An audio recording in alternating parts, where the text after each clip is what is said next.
nós chegamos aqui, o céu ainda estava aberto.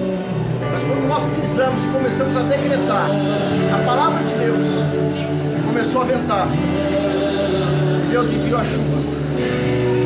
Olha como estão as árvores. Deus está regando a terra, porque está sarando essa terra. Nós estamos aqui numa cidade interior de São Paulo. Nessa cidade, já foi dita que não tem jeito.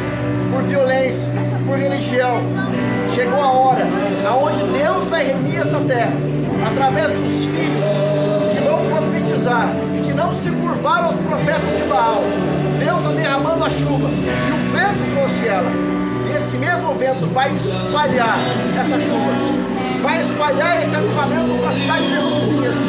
Toda nação saberá que Deus de Israel é o Deus do Brasil. Nós cremos. Deus está mandando um manancial de água. Nós não temos medo. Vem comigo. Nós não temos medo da água. Nós cremos que é um tempo de avivamento, onde Deus está marcando